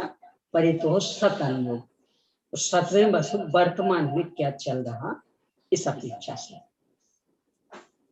तो ये इसको सुधार लीजिए, इसको ऐसा करिए, आहार के बिना भय, मैथुन और परिग्रह, ये 3 संज्ञा। टेबल में सही लिखा, टेबल में सही लिखा आहार बिना, पर गद्य में थोड़ा गलत हो गया। मूल में तो अकेला 3 संज्ञा इतना दिया है, अर्थ में सुधार लीजिए। वहां 3 संज्ञा के नाम भी गिना है, भय, मैथुन, परिग्रह, संज्ञा, अति। आ भय, मैथुन, परिग्रह 3 संज्ञा। क्योंकि असाता वेदनी कर्म उदीरना का अभाव हो जाने से अप्रमत्त संयत के आहार संज्ञा नहीं होती है। जब अपन ने संज्ञाओं की चर्चा की थी, तब इस पर काफी विस्तार से चर्चा की थी कि भूख आदि लगना, असाता वेदनी उदीरना, असाता वेदनी कर्म का तीव्र उदय। इतना भी यदि ख्याल में रहे ना, तो भोजन के प्रति दृष्टि बदल जाए। असाता वेदनी कर्म के तीव्र उदय का कार्य है। रोग ये भी असाता वेदनी कर्म के तीव्र उदय का कार्य, उसके प्रति अपनी दृष्टि कैसी रहती, और ज्यादा हो जाए, और ज्यादा हो जाए, ऐसे ही होती, और ज्यादा दवाइयां लेनी पड़े, मजा आए, ऐसी रहती। जितने कम से कम में काम चल जाए, जितनी कम से कम बीमारी हो, ये भी असाता वेदनी की उदीरना का कार्य है। तो यहाँ और भूख लगे और ज्यादा खा सके, तो उल्टी सोच क्यों हो गई? वो भी असाता वेदनी के तीव्र उदय का कार्य है। ये सब बिंदु ऐसे ही तो समय चल रहा है, भूख का संज्ञा तो हमेशा, लेकिन उदीरना नहीं, तीव्र उदय कार्य हमेशा दिखता उदीरना में, किसी भी कर्म का। जैसे दर्शन वर्ण आदि का भी उदय हमेशा चल रहा है, और उसमें नींद नहीं आएगी, और उदीरना हो जाए तो यही बैठे बैठे झपकी आ जाए, नींद आ जाए। काम हमेशा उदीरना में दिखता, उदय में नहीं। यानी ये जो बिंदु है ना, यदि अच्छे से समझ में आ जाए तो अपने परिणामों की विशुद्धि कितनी अधिक बढ़ जाए। अभी तो भोजन के संदर्भ में बढ़िया से बढ़िया, ये कैसे बनता, वो कैसे बनता, ये बना हुआ, वो बना हुआ, ये खाया तो और मजा आया, वो खाएंगे तो और अधिक मजा आएगा, इसी में ही अपना उपयोग दमा रहता। तो ये लगी असाता वेदनी के उदीरना के कार्य है, रोग है। जितने कम से कम में रोग ठीक हो जाए, बड़ी ज्यादा दवाई खाने का चक्कर क्यों, और विविध रूपों में क्यों? यानी आपको वो अपना कारण लेना, किस किस रूप में लोगे? कभी डिजाइन वाले गिलास में भर के, तो कभी सपाट अपने कटोरी में भर के, ऐसा कुछ सोचोगे? क्यों? दवाई है। नारंगी का मौसम तो ज्यादा मजा आता लगता है, वो एसिडिक होता है। नहीं तो वो एक अलग बिंदु हो गया। ये तो कोई लिक्विड दवाई है, तो उसके संदर्भ में भी विवेक रखना होता है।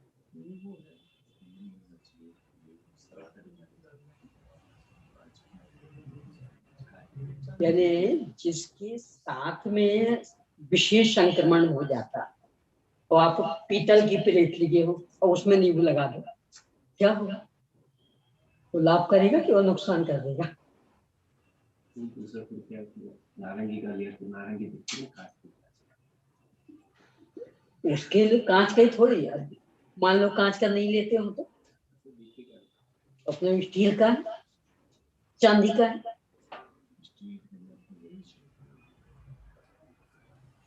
लेकिन चांदी वाला है। स्टील तो अब चलने लगा है, पहले तो चलता भी नहीं था। स्टील मान क्या है? लोहा लोहे में डालते हैं और मान रहे हम शुद्धि कर दूसरे को नहीं दिखाना। तो भाई हम भी दूसरे, यही तो आश्चर्य है ना, सोच ही गंदी हो गई। लोक में दवाइयां किन किन को दिखा के खाता है, क्यों भाभी जी? हमें तो पता ही नहीं कि कितनी दवाइयां आप गिलास में पिए तो चमक तो बोल जाना है, बहुत ज्यादा क्या चांदी का गिलास में आप पिए चमक तो बहुत ज्यादा जाती है, उसकी भी तो नहीं नहीं, चर्चा ये चल रही। अच्छा वो जो ठीक है, उसके अंदर भी का शून्य बना नहीं है, लेकिन सबसे कम उसमें चांदी है, आपको देर में और कम नुकसानदायक। सबसे है कांच, मट्टी में, पर कांच अशुद्ध चीज है।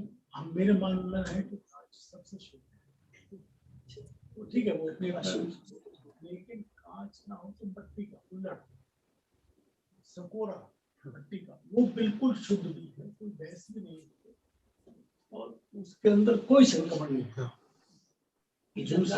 ठीक है, और स्टील पीतल के में तो एकदम खराब है, भट्टापन रहता नहीं इसमें। दही में दही पीतल में, दही में कड़वापन। तो थोड़ी हल्के पहले या तो मिट्टी के चलते, और चूंकि पहले सब इनको बनाना जानते थे, तो बस बनाया, काम में लिया, ठीक है। क्या मिट्टी की वो तो ठीक है, मिट्टी के कोई घंटी हर समय थोड़ी सबके घर चाक लगे तो दावत वगैरह में चल जाएगी। बनाते थे चाक नहीं, छोटे छोटे से उसमें रखते थे। अपने सीता जी वगैरह जब जंगल में वनवास में थी तो सीता स्वयं बनाती थी मिट्टी के बर्तन, है वो राजा की बेटी, राजा की बहू। जंगल में कहाँ नहीं है वो, जंगल में सब जगह है। तो मिट्टी के बर्तन में बस सुविधा ये रहती थी, तत्काल बनाए, पकाए, रसोई बनाई, फेंके। मांजने धोने का काम ही नहीं, काम खत्म। तो ना कहीं धोने का काम, बनाओ जब फिर पकाओ फिर फेंको, फिर एक काम और एक धोने का काम। आज हम यहाँ हैं, कल वहां जाना, और आज पूरी गृहस्थी समेटो धो के ले जाओ, वो समझ सकता कुछ नहीं, धो के ले जाना। उससे हम सीता जी बना के जानती थी। पहले ये सब कलाएं सिखाई जाती थी बेटियों को, जो अनिवार्य, सिलाई, बुनाई, कढ़ाई, बर्तन बनाना आदि, रसोई बनाना आदि, फूलमाला बुनना, चित्रकारी, ये उनके जीवनोपयोगी कलाएं मानी जाती। शस्त्र विद्या, सुरक्षा के लिए। चलिए बहन जी, 4 संज्ञा में ये मैथुन और इसको क्यों असतविधि की उद्दीर्णा में भय और मैथुन संज्ञा कैसे नहीं आती है? मतलब आहार और इनमें क्या डिफरेंस है? आहार की प्रवृत्ति ही छठवें तक, भय, मैथुन, परिग्रह, इनके कर्म का उदय उदीर्णा भी आगे है, यहाँ उदीर्णा भी नहीं रही, इसलिए आहार हट गया। आहार संज्ञा के और कारण भी छठवें तक, बाकी की भले प्रवृत्ति नहीं है पर कारण भी विद्यमान, वहां तक उनको बताएंगे। मतलब असाता वेदनी का उदय है, हाँ, असाता वेदनी का उदय है तो सद्भाव तो इनका रहेगा, हाँ, भाई और मैथुन इनका, और उदीर्ण होके उदय तो चलेगा 14वें तक। असाता वेदनी का 14वें तक, हाँ, असाता का उदय तो 14वें तक चलेगा, मैथुन का 9वें के सफेद भाग, तो असाता वेदनी के उदय से भोग का संबंध नहीं था, उसका संस्कार का भी संबंध नहीं, उसकी उदीर्णा से भोग का संबंध, उदीर्णा यहाँ समाप्त हो गई। ठीक। तो असातः वेदनी कर्म की उदीर्णा का अभाव हो जाने से अप्रमत्त संयत के आहार संज्ञा नहीं होती, किंतु भय आदि संज्ञाओं के कारणभूत कर्मों का उदय संभव है, इसलिए उपचार से भय, मैथुन और परिग्रह संज्ञाएं हैं। पावलिंगी संत को उसका उदय संभव है ना, ये सब भावलिंगी ही तो है। और 9 में 10 में तो श्रेणी के आरोह और कदाचित छपक श्रेणी के आरोह भी हो सकते हैं। अब आगे गति, क्योंकि सकल संयम की चर्चा जो मनुष्य गति छपक से होता हो उनको क्या कहा, क्या हो सकता इन्हें संज्ञाएं जो मैथुन संज्ञा, भय संज्ञा, वो कभी प्रकट पे नहीं है, प्रकट नहीं, तो प्रकट तो संभालों के लिए, पर अस्तित्व कर्म का उदय ये दोनों के। तो चूंकि सकल संयम, हाँ जी, 2 परिग्रह संज्ञा 10 में, मैथुन संज्ञा 9 में के सवेद भाग तक, भय संज्ञा 8 में तक। गति में मनुष्य गति, क्योंकि सकल संयम वालों की चर्चा इंद्रिय में है, जाति में है पंचेंद्रिय जाति, काय में है त्रस्काय। अब योग में थोड़ा ध्यान देना पड़ेगा। बोलिए। योग में 3 मन के 4 होंगे, वचन के 4 होंगे और औदारिक काय होगा। औदारिक मिश्र नहीं होगा। हाँ बाकी, हाँ औदारिक मिश्र नहीं होगा, वैतरिक मिश्र नहीं होगा। हाँ, क्योंकि अपर्याप्तक अवस्था में पाए ही नहीं जाते, मरण होता ही नहीं है, इसीलिए। यानी वैकरिक और वैकरिक मिश्र इसलिए कि वो देवनार्कियों के था। हाँ, ये गुणस्थान देवनार्कियों में नहीं। आहारक मिश्र 6वें में गुणस्थान चर्चा अपने 7 में की, वो भी नहीं। औदारिक मिश्र अपर्याप्तक में था, यहाँ अपर्याप्तक की दशा नहीं, तो वो भी नहीं। इस तरह मात्र 9 योग, 4 मनोयोग, 4 वचन योग और औदारिक काल योग। वेद 3, कषाय 4, ज्ञान बस केवल ज्ञान के बिना 4 ज्ञान। अब संयम 9 में तक, शुरू के 3।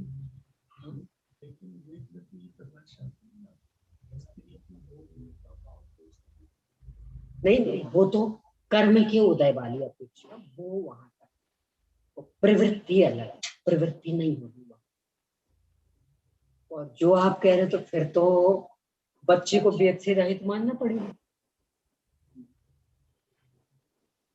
बचपने में तो वो प्रवृत्ति नहीं, अथवा खूब वृद्ध हो गए फिर वो प्रवृत्ति नहीं रहेगी, तो रहित थोड़ी माने जाएंगे। जहां तक कर्म का उदय विद्यमान वहां तक वो स्वीकार करना चाहिए। और ऐसी भी जवानी में भी कोई हर समय वही काम थोड़ी चलता रहता, तो बाकी समय वेद से रहित मानेंगे।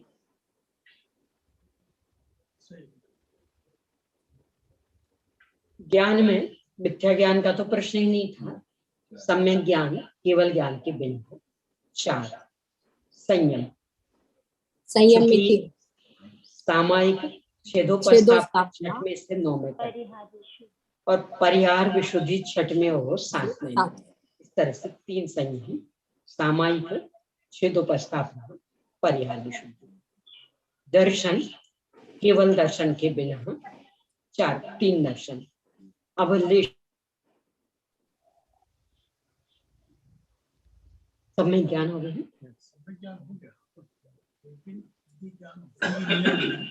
नहीं तो यहाँ तो सामान्य चर्चा है। व्यक्तिगत तो चर्चा बहुत ही कठिन, वो तो केवल ज्ञानी ही कर सकते। व्यक्ति की अपेक्षा चर्चा करने बैठे तब तो एकमात्र केवल ज्ञानी ही बता पाएंगे।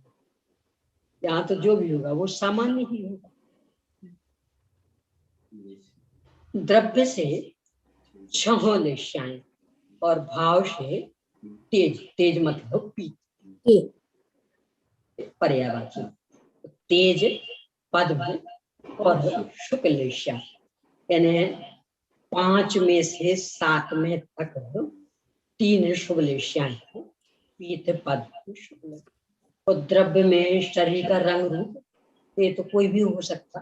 अच्छा, भव्य सिद्ध सम्यक, ये जो द्रव्य इसका कुछ निमित्त भाव निश्चय से है, बिल्कुल। अब तो फिर बहुत समस्या हो जाती है। अपने यहाँ 2 भगवान में कृष्ण वाली, फिर क्या होता, तो मुक्त हो ही नहीं पाते। अफ्रीका वाले सारे लोग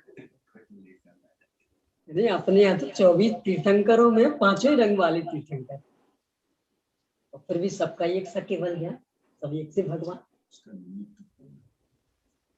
बस अब पूर्व के कर्म का उदय, पहले कुछ ऐसा कर्म बंध गया तो उससे शरीर का रंग हो गया, पर वर्तमान का उससे कोई संबंध नहीं, बल्कि इससे तो एक और अपने को शिक्षा मिल जाती। यहाँ तक की उन्नति का संबंध भी शरीर के रंग के साथ नहीं। कृष्ण वर्ण मैंने उनके सामने अफ्रीका के लोग भी फीके पड़े, फिर भी मोक्ष, और एक जैसा तीर्थ करत, कोई अंतर नहीं। आदिनाथ भगवान कंचन वाली और मुनि सुव्रतनाथ भगवान कृष्ण वाली, तो आदिनाथ भगवान का तीर्थ करत कुछ विशेष अच्छा होगा, और मुनि सुव्रतनाथ भगवान का फीका फीका ऐसा नहीं। यानी जिस आज व्यक्ति परेशान हो रहा, रंग साफ हो जाए, रंग साफ हो जाए, क्या क्या करने को तैयार।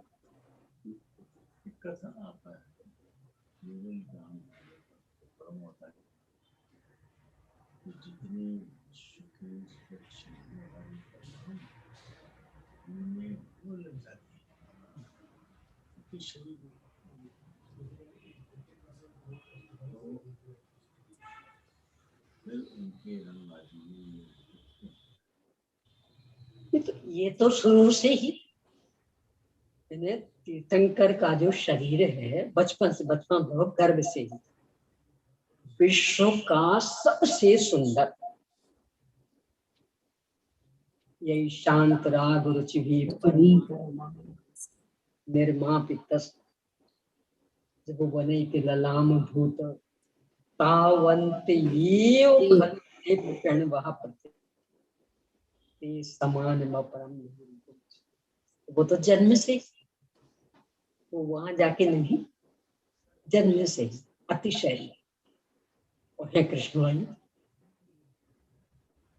अपनी जो सोच है ना कि कृष्णवाणी होगी तो अतिशय नहीं हो सकती, यानी विश्व में सबके लिए अच्छी दिखने वाले और है एकदम कृष्णवाणी।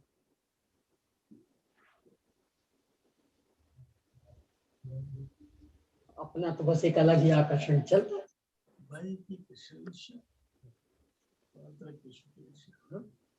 13वें गुण स्थान पहुंचे,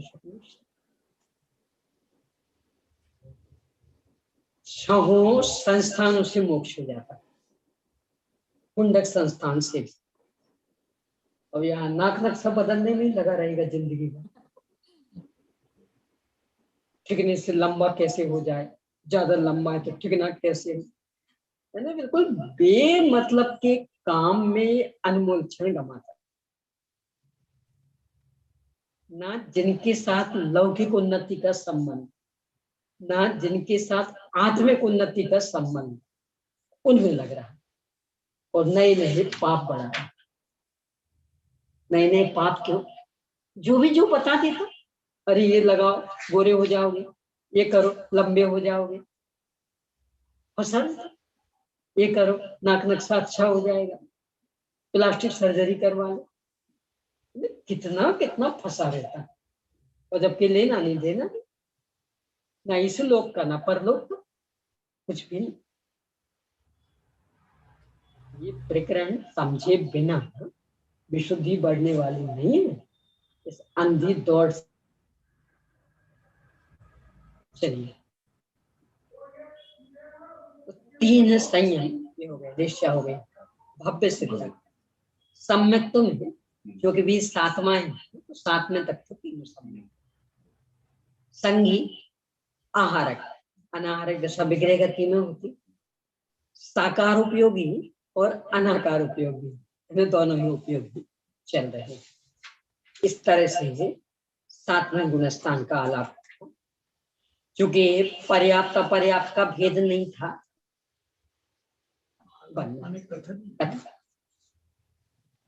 अब अपूर्वकरण। अपूर्वकरण गुण ओघालाप कहने पर गुणस्थान 8वां। इसमें भी एक थोड़ा सा विचारणीय बिंदु, ऐसे देखें अपूर्वकरण परिणाम लगभग मोक्ष जाने तक के बीच में 10 बार हो जाए। अपूर्वकरण सबसे पहले जब पहले गुणस्थान से सम्यक्त्व के लिए प्रयास करेगा तो करण लब्धि में अपूर्वकरण अनिवृत्तिकरण, वहां अपूर्वकरण हुए तो पहली बार वो अपूर्वकरण 8वें से आगे बढ़ा देगा। वही में इसके लिए तो प्रकरण खड़ा किया, यानी 10 बार, यानी इतनी बार हो जाते हैं, फिर भी गुणस्थानों में अकेला इनको गिना, बाकी को नहीं। है ना, मोक्ष जाने के बीच में हो तो रहे इतनी बार, गिना है इनको, बाकी को नहीं। तो बाकी को क्यों नहीं गिनते, वो इनको क्यों गिना, इस विषय पर अपन चर्चा कर रहे हैं। तो पहले तो कहाँ कहाँ होते ये देख लो।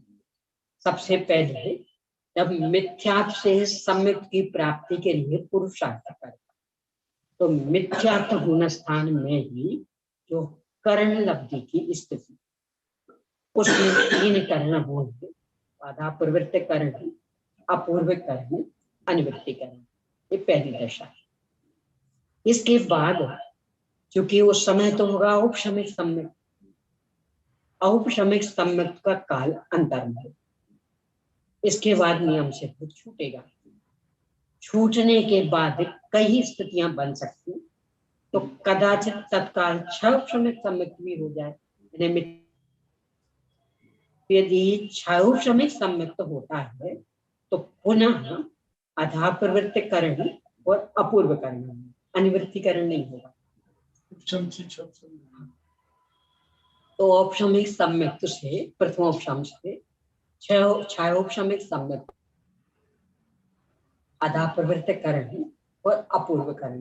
दीदी डायरेक्ट यदि औपशमिक से हो जाए तो भी होगा क्या जी? यदि डायरेक्ट औपशमिक से 6 औपशमिक हो रहा है तो भी 2 परिणाम होंगे? हाँ जी, तो भी करण होंगे, मतलब तुरंत ही होने पर भी तुरंत। मिथ्यात्व में आए बिना ही औपशमिक से 6 औपशमिक हुआ तो वहां 2 करण होकर के 6 औपशमिक हो जाएगा। उस करण के लिए सोच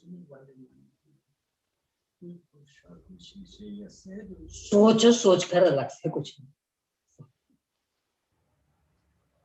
मूल तो बस जिस तत्व को अपनत्व रूप से स्वीकार किया उसकी प्रतीति पूर्वक बस उसमें ही रमा रहे।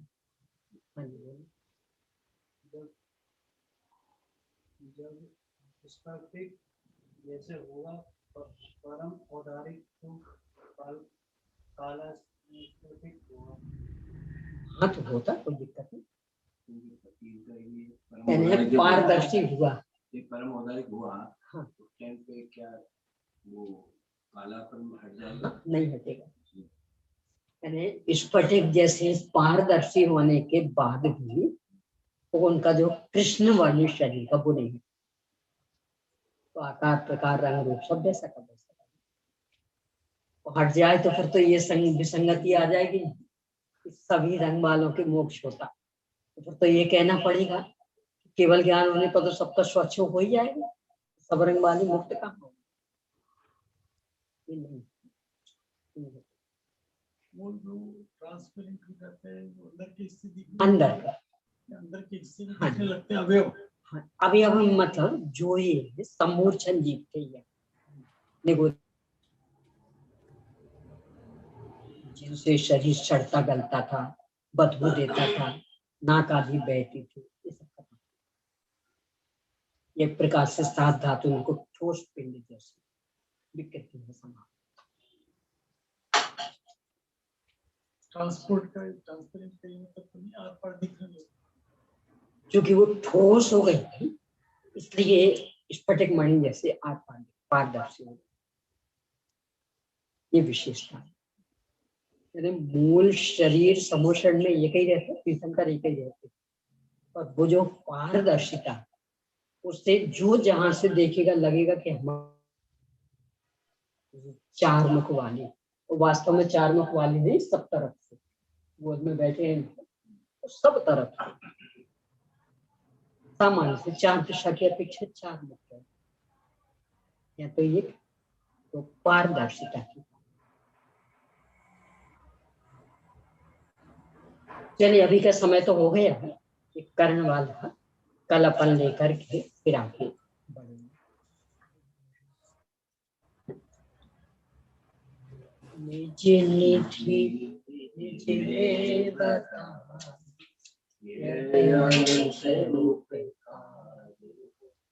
उसके लिए जिन वाणी वंदना सके